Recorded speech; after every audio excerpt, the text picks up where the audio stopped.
Hey, welcome back to Brooks's Bass Corner. Today we've got this Lakland Skyline 4464 limited edition in ice blue metallic, no less.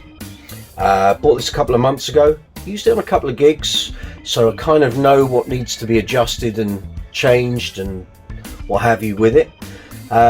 It's going to get a full clean, change the strings, clean the frets, adjust the intonation, do the action, do the neck relief, do the pickup height. Should be ready to go back out on the road later this week for some shows. Let's get down to it. So we're going to take the strings off, clean the whole bass, then we're going to clean the frets. They're a bit grotty. Although it's not particularly old bass, I think previous owners had used it quite a bit.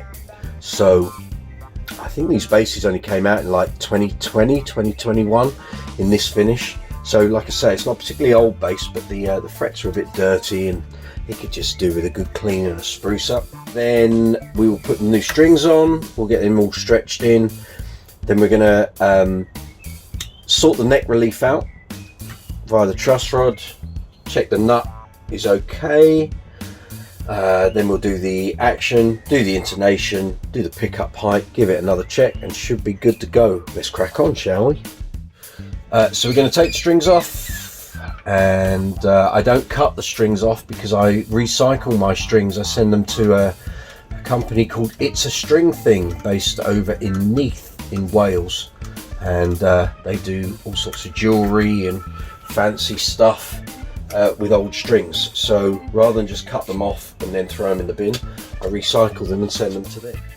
As you can see, I've got my very pleasant Brooks's Bass Corner t-shirt on. We have merchandise across the channel. You'll see below the video window, you'll see a merchandise shelf with various items, bags, mugs, t-shirts, caps, hoodies, all sorts. In the description box below you'll find links for the UK and Europe merchandise store and the US and worldwide store. If you wish to purchase any of this stuff, it helps the channel. It's very much appreciated. So as you can see, bass is bare, so we're going to clean it up, get all the grot and stuff off.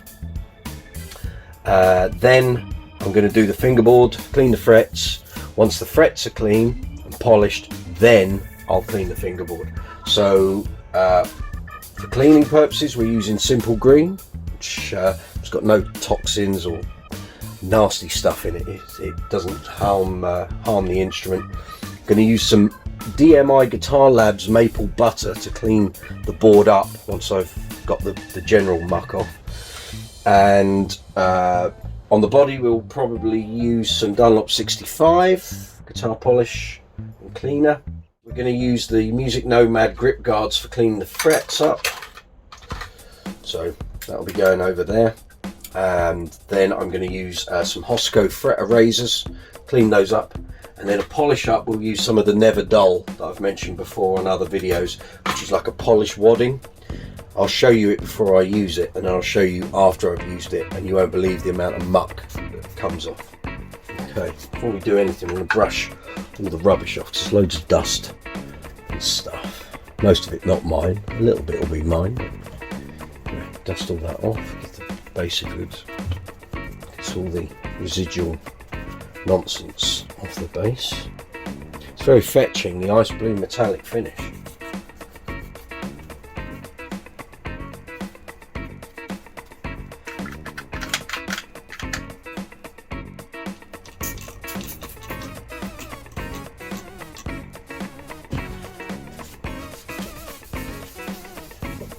So like I say, this bass, I picked it up in March of this year, 2023. Obviously I realised people could be watching this a couple of years later, so yeah, it's 2023 at the moment, folks, the day after the King's coronation here in the UK.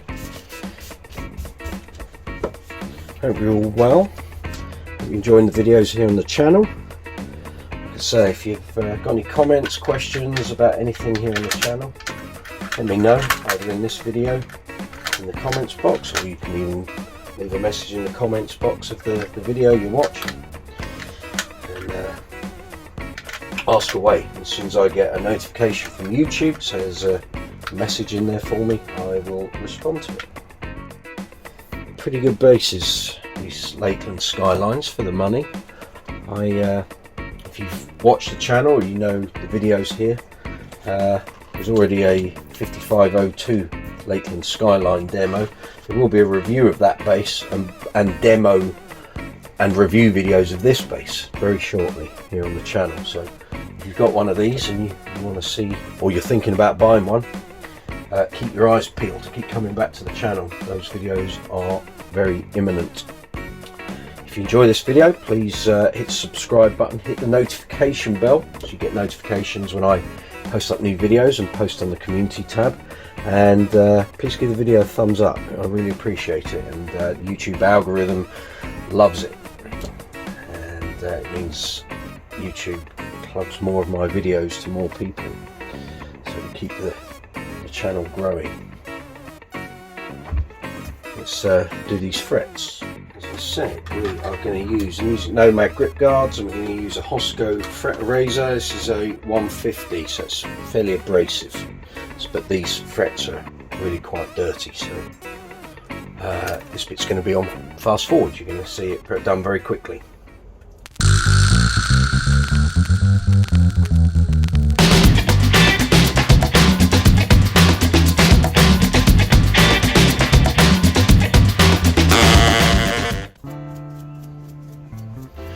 So all the products I'm using today you can get from any sort of online instrument retailer or from your local guitar shop and musical instrument place. There are affiliate links in the description box below for THOMANN, Amazon UK and Europe, and Amazon US and worldwide, Gear for Music and ANDERTONS. At the present time, affiliates will come and go over the years. Hopefully they'll always be part of the channel. But any of the products you see me using, you can find links to the retailers in the description box below. Go to the storefronts that I've created for Brooks's Bass Corner, and you'll be able to find these items in there. If you can't find what you're after at your favourite music retailer, let me know and I'll try and find a link for you. If you buy any products through the affiliate links in the description box, the channel gets a very small affiliate commission, and it helps us out, so I really appreciate that. If you're buying anything, or if you're buying any of the merchandise for the channel, again, links in the description box, really appreciate it. Thank you. So we have cleaned the frets off. We're now going to clean them again, polish them up with some of this Never Dull polish wadding. It's fabulous. Try and get into it. Okay, so it looks like that, big lump of wool, but it's not wool, ish. Get the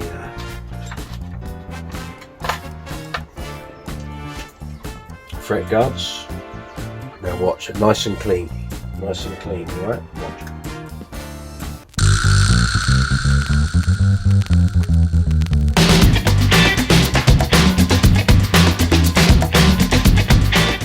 So I'm 4 frets in. That's the state of it already.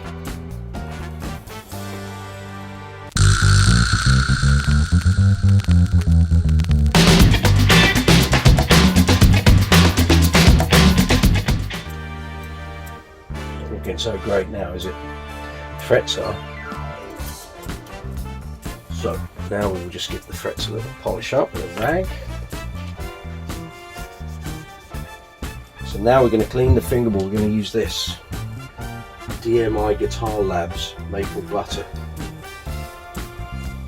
Okay, what does it say? Apply maple butter onto a microfiber cloth and wipe the surface to clean. Very good. So we have a Music Nomad detailing cloth here, microfiber. So I've not used this. I did test it on a piece of the maple earlier. It didn't mark it, so that's a good start.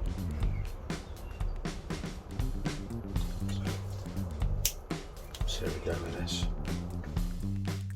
Once I've done this fingerboard, I'm going to do the edges, because although they're not dirty, they're a little darker than the rest of the board. Obviously we're previous owners have played the instrument, so we'll just give the rolled edges a little bit of a cleaner. Like I say, all the products you'll find here should be relatively easy to get hold of. The only thing is the maple butter by DMI Guitar Labs you might struggle to find. I got that from Bass Direct here in the UK. The company does another thing which I think it calls fret butter, which is for general wooden fingerboards, but because I was doing a satin finished maple board, I thought I'd use their maple butter product. So we'll see how it looks at the end.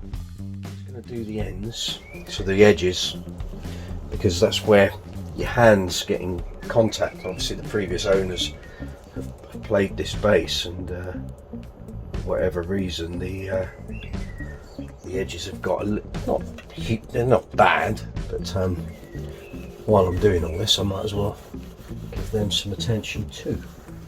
It's just what happens on a maple fingerboard with a maple neck, you know. You're working hard, gigging and sweating, and all the gunk that comes out of your hands will just naturally discolour the maple a little, and over time it can look quite full on. Some people like that, some people don't, but if I'm cleaning the bass I might as well do the board edges as well while I'm at it. So now we're going to polish the bass, polish the headstock, then it will be restringing time, and then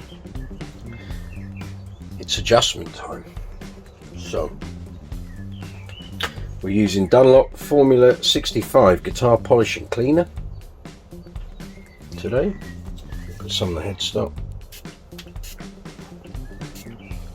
and give the tuners a little clean as well while we're at it. And the pick guard. Okay, and we're going to use a rag just for polishing up at the moment. So as I said at the start of the video, I've used this bass on a couple of gigs so far. Very good. One thing I've discovered is a discrepancy between the split pickup volume and the J single coil volume. I'm assuming it's to do with pickup height, so we're going to try some adjustments, see if we can even it up a bit. I'm hoping that's all it is. I hope I'm not going to have to go down the road of changing the pickups, but yeah, at the moment the split P is very much louder than the J, so we can compensate for that with pickup height. We'll see how we get on when we get to that part. Thank you to all the people who've bought merchandise so far, really appreciated, thank you. There'll be more designs going up. I'll try and make it a regular thing, but for all those who've supported the channel so far, I really have to say a very big thank you to you, because the merchandise, along with the affiliate sales and the YouTube partner program, is hopefully going to allow me to have an alternative income to just being a bass player. So I'll keep providing and producing the content and stay on top of the merchandise and everything else, and if you guys like it, or even if you don't, let me know. But all those who've bought t-shirts and caps and mugs and hoodies and sweatshirts, thank you very much. I hope you're very pleased with the merchandise. I know I am. I think the quality's fabulous. And again, links in description box below if you want to get hold of some Brooks's Bass Corner branded merch. Cool, right, let's restring. So if you're a regular here on Brooks's Corner, so if you're a regular here on Brooks's Bass Corner, you'll know I'm a big fan of rotor sound. I'm an endorsing artist. I love my swing bass 66 strings. So we're going for 45 to 105 gauge. If you want to get a set of these, you can buy them via the affiliate links in the description box below from THOMANN, Amazon, Gear for Music, ANDERTONS, any other affiliates you find there, you're going to be able to get hold of these. So these particular strings are the RS66 LFs. All right, they sound fabulous. So let's get these on. Big shout out to Jason and Jack at Rotorsound and all the Rotorsound family. Thank you for the service. Thank you for making such great strings. Thank you for looking after me. And yeah, hope to see you soon, guys. So, strings are on. Excellent. And we will now tune them up the pitch, and then we'll stretch them in. Why do we stretch them in? Because then they're less likely to go out of tune, and when you start using them, they're less likely to break. So if you put them under tension now when you're doing the setup and installing them, it saves you a whole load of grief further down the line.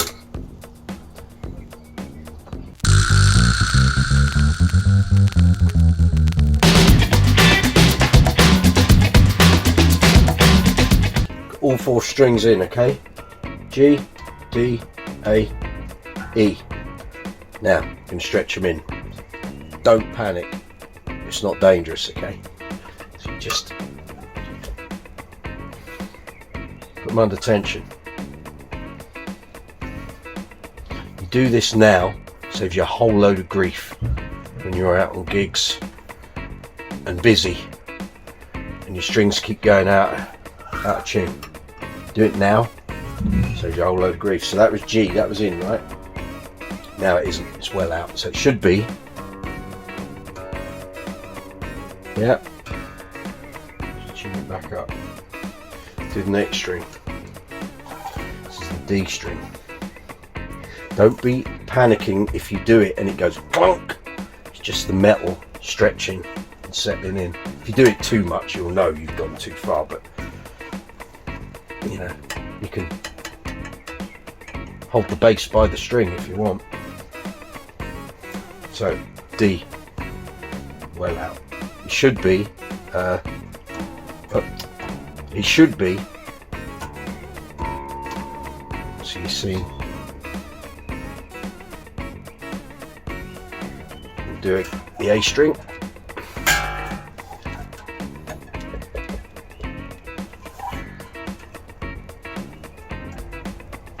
What it should be. You can hear the difference. Tune it back up.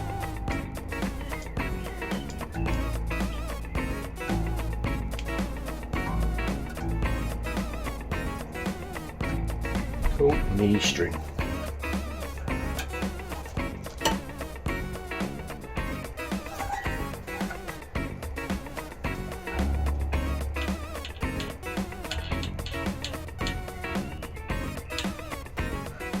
G, D, A, E. Cool. Now we do it again.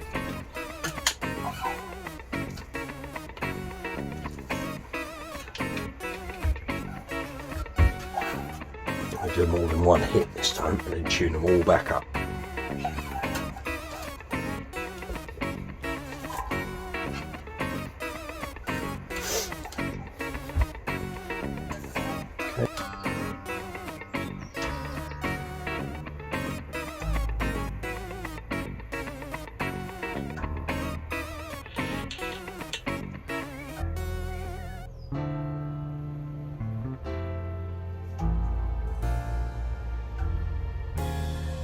Cool, all done. We're now going to do truss rod relief. So I have some notes here from the Lakland website for the 4464. So you're going to need a 4mm Allen key for the truss rod, which is down here, and a 1.5mm Allen key to adjust the bridge saddles. String height at the 12th fret. On the G string should be 5/64, and on the E string at the 12th fret 5.5/64. Let's do the relief first. So what we do, put a capo on the 1st fret, and then fret at around the 17th fret, which is here, and then we'll measure the relief along the E string. So let's go with the 12, see where we are. It might not be any good at all. Okay, there's a lot of room there still, so based on that we can tighten the truss rod a little. Yeah, so 13, how are we looking? Yeah, loads still. Okay.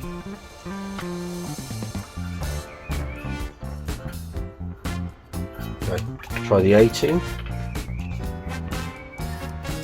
There's still room, so yes, so there's room to tighten this truss rod. So what we're going to do, say this on every video, you put your Allen key into the truss rod adjuster nut, loosen before you tighten. If you tighten straight away and there's not much give on it, you could wreck the truss rod. This is where people get things wrong. If you loosen it, you'll get an idea how loose it is, but also if you loosened it, you've then got room to tighten. Okay, nothing to be scared of, you just got to do things sensibly, small adjustments, you'll get what you want. If you try and do everything all in one hit and, you know, turn it around like 3 times, you're asking for trouble. So let's put this in. It seems quite tight. Let's see, just slacken this off. So we'll go for a 1/4 turn off. Okay, so the way you do this, wherever the adjusting nut is, this is generally the case for the bulk of basses and guitars. If it's at the bottom of the neck, turn it left to loosen the truss rod, turn it right to tighten. If the adjusting nut is at the top of the headstock behind the nut, it's the same thing. Looking down the neck, turn it left to loosen, right to tighten. There are some brands that go against that and they do the opposite. They will generally tell you that in their support documentation, or if you get a manual or an adjusting sheet with the instrument when you buy it, it will say we go the opposite way. But anyway, on this bass, left to loosen, right to tighten. So let's just take a little slack on there. There we go. So about a 1/4 turn. Right, now we're going to tighten it back up, so I'm going to have between a 1/4 and a 1/2 turn. Okay,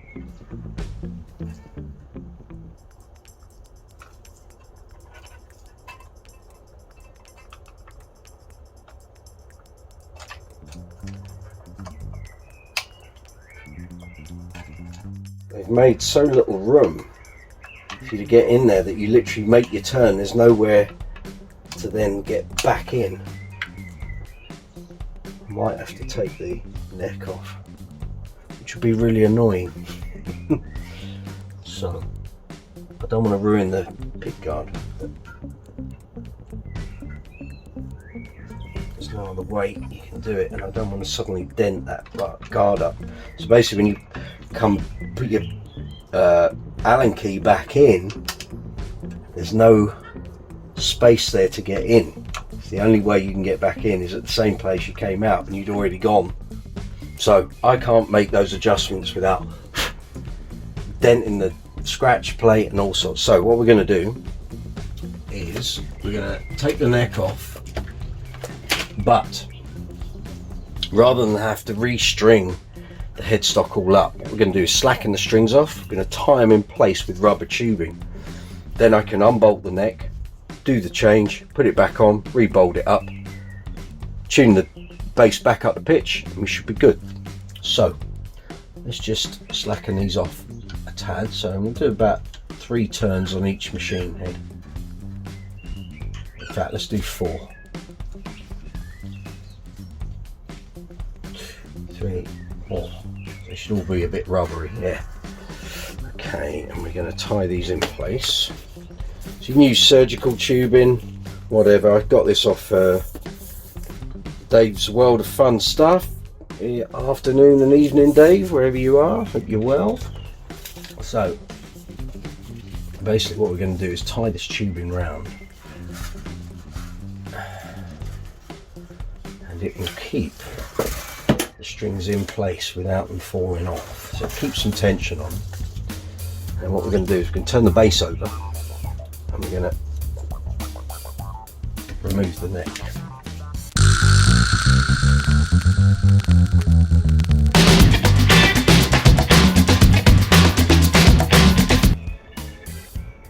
Now we'll see if there's any shims already in the pocket. I don't think there are. No. No. So now, I could show you, but the strings are all over the shop. I can make adjustment to the neck without too much problem. So we were going for about 1/4 to 1/2 a turn. So much easier with the neck off. So, just bear me a moment. That should do it. Now, put the neck back in.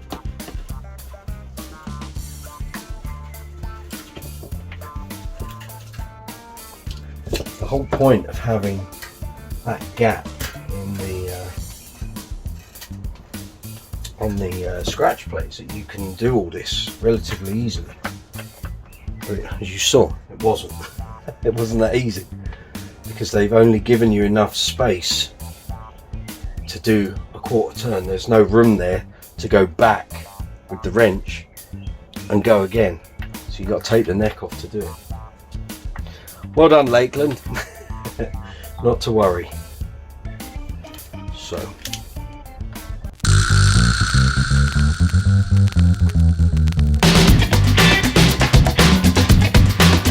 About 4 turns we did on each one. So 1, 2, 3, 4. 2, 3, 4. 4. Okay. Right. Okay, let's see where we are. G string, flat. Right. Go, D string.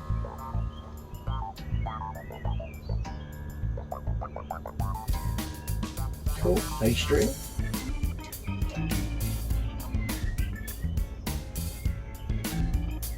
Cool. D string. Oh, hang on, how about that? So basically 4 turns to slacken them off and 4 turns straight back on. Really not too badly there.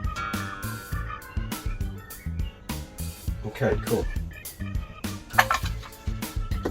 And now we're going to measure the release. Put the capo back on. First fret. And then fret at the 17th and we will check. So let's go with the 12. Better. I think the 13 is what we want. Yeah, it's pretty good. We'll know when we come to play it. And I'll check it with a 18 as well. Yeah. Not bad. Okay. Oh, yeah, it's gripping it.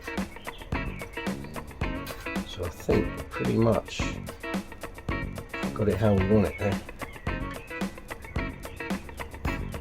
But again, once I've done the other adjustments, well, that's pretty good. Grand. Okay. We're not getting any choking, which is good. Good sign.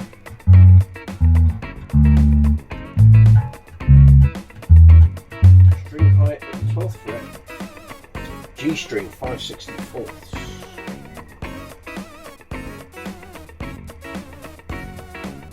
Oh, bang on, Michael. Well done. Very good. Right. E string 5.5.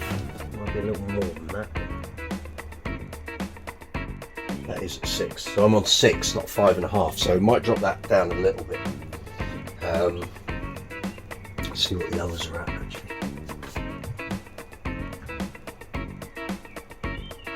It's on 5. It's on 5. We've already done. So it's just the E string. Looks like we need a little bit of dropping there. So we'll do everything on a half turn, keep everything level. You want all your bridges horizontal, not dropping on one side or the other. That's just laziness. I'm going to lower this a little bit, okay? So half a turn. Keep that bridge horizontal. Yeah. Cool. So 5.5. It's kind of done it. It's already done it. Cool. Right, so we're going to check the intonation. I've not done this since I bought this bass, so could be in, could be out. Fingers crossed, it's all good. So, going to hit the G string, check that's in tune. Then we hit the 12th fret, check that's in tune. Then we play a harmonic. That will decide whether we're in or we're out. And then we have to move the bridge saddle to accommodate, okay? So the strings that were on here before were 4505 nickels.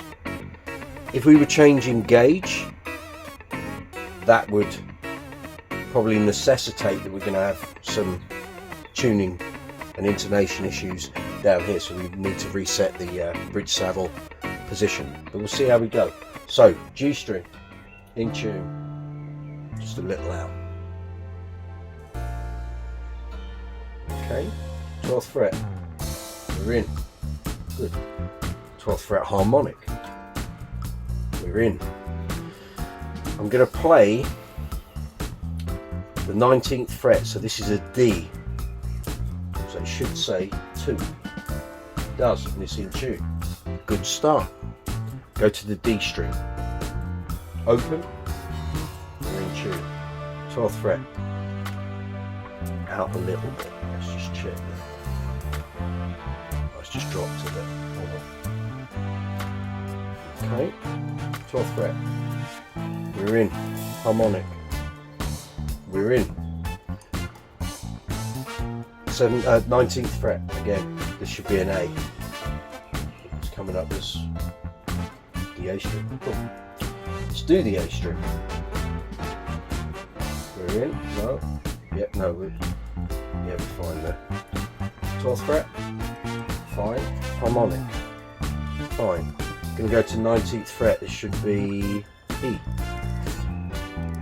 It is. It's in tune. Grand. Right. E string. In tune. 12th fret. We're in. Harmonic.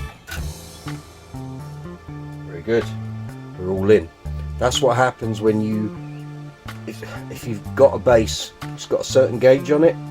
If you maintain that gauge, and the string tension is pretty good, because different manufacturers have different tensions on their strings, so you can go from one that's very tight feeling string to something that's a little more supple and baggy. That can have an effect on the bridge. It can have an effect on the relief on the neck as well. As I said, I was going from a set of 4505 nickels to a set now of Rotosound 4505 steels. Nothing really has changed. I've adjusted the neck relief, we've done the action, we've done the intonation, everything's in. So next thing will be pickup height. So as I said earlier in this video,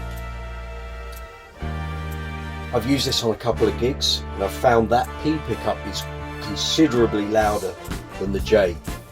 So I've not adjusted any of this. Let me show you. Cool. Right, so turn the J bridge pickup off. Got the P pickup, this one, on full tone.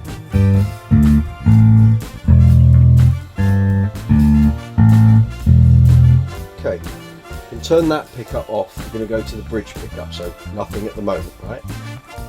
Full volume. Now I expect that to be a little fainter because it's a single coil. They're less beefy than a precision split coil pickup, right?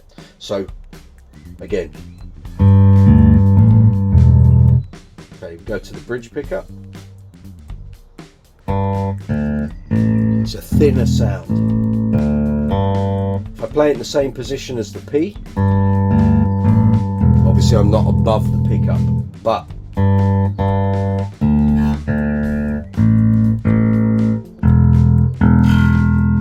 that's me playing hard aggressively is making that rattle, right? Go back to the P.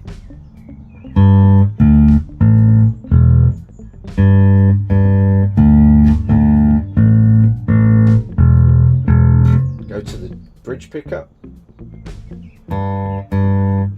You can hear the difference. Okay, so what we want to do is even that up. But if I go from just having the split pickup, split coil pickup, and then I add the J in, listen to how it changes. There's a drop. Yeah, so if I take that pickup off, we're just using this pickup, and then I add the other one in. Again, it's less full on, but that's both pickups. So if I take the P out of it,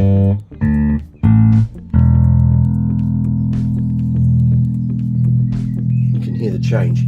So I've got to get, despite having the reference here from Lakland, I need to get these pickups in balance so that no matter which pickup I'm using, we don't get that drop, especially when I'm using both.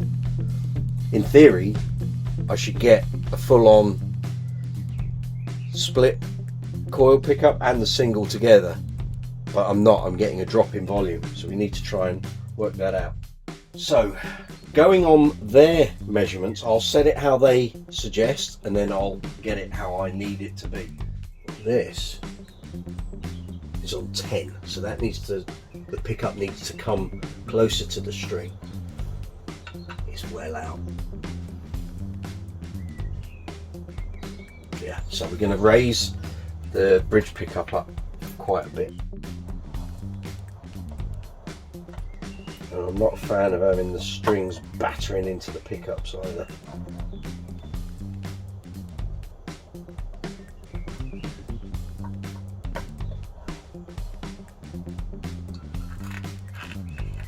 What I don't want is a loose pickup that's floating around, so let's get this right. If we get it right, we've never really got to change it. We can check it, but in theory we shouldn't have to.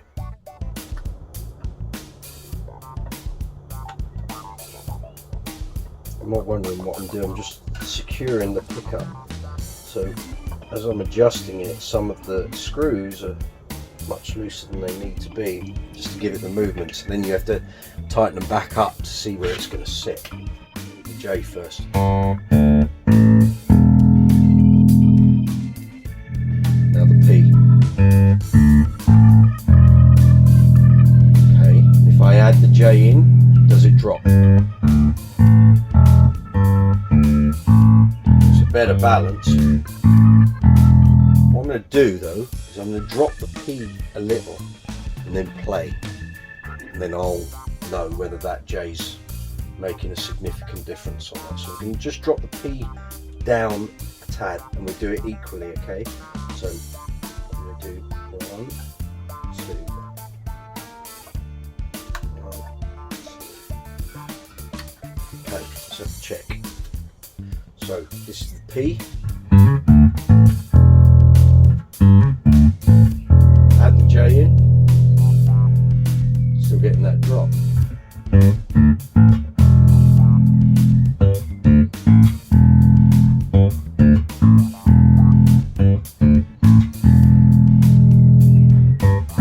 It's like the J is cancelling out some of the character of the P.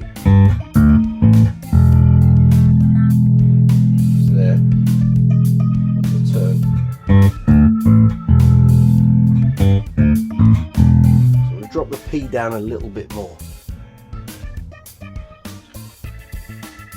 Okay, we're going for 2. 1, 2. So.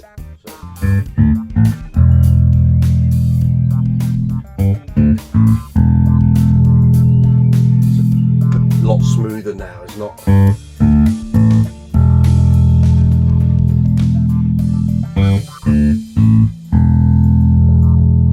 It's like the last quarter turn is where you hear the tone difference, but there shouldn't be a volume difference.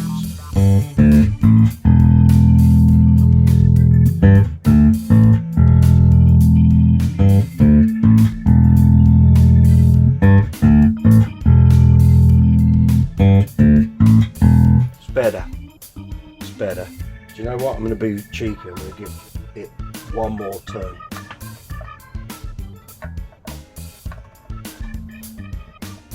See if that just...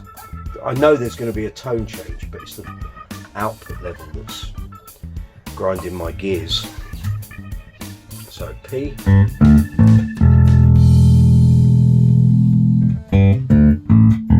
you're getting the clarity of the back pickup coming through without losing the volume and output.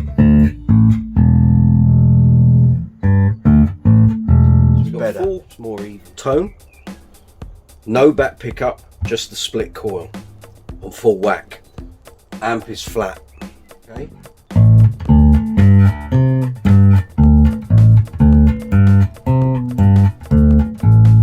Fine. Now we're going to add the bridge pickup in. What we want is a change in tone, but not a change in volume. Okay. Adding the bridge pickup in. It's got more brightness, more clarity, but the volume hasn't really changed. Here's the point. It's like on the 3/4 turn of the bridge pickup, it suddenly goes from the split coil into adding the single coil, so you've got both pickups, but the volume's not changing, it's just the tone.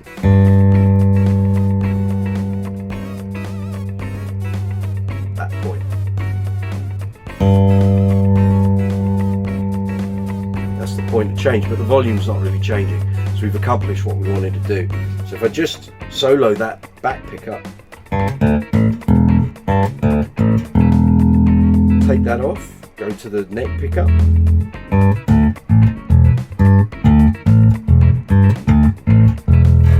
back to the bridge pickup, go for them both, there's the tonal change.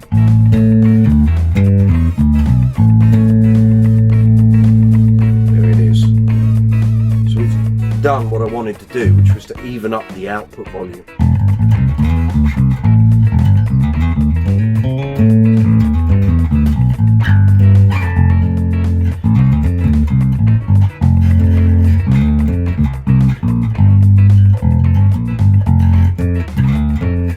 Cool, we got it done. If there's any products that you've seen me use in this video and you'd like to buy them yourself to do your own setups and workshop videos, affiliate links in the description box below. You'll find affiliate links for THOMANN here in Europe, Amazon for UK and Europe and US and worldwide, Gear for Music and ANDERTONS here in the UK. Depending on when you're watching this video, there might be more or less affiliate links there. They come and go through time. If you've got any questions or comments about the bass, any of the products, anything that I've done here in this workshop video, if you want to know how to do anything that I've just done and you want to ask us a certain question, leave it in the comments box below. I'll come back to you as soon as I can. If you want to buy any of the Brooks' Bass Corner merchandise, there are links in the description box below. There's a Europe and UK store and a US and worldwide store.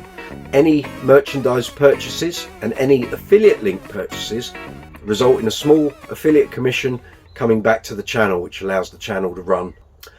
On that note, I hope you've enjoyed the video. If you've got any questions and comments, leave them in the comments section below. Look forward to seeing you again. Take it easy, enjoy your bass playing, see you around. All the best.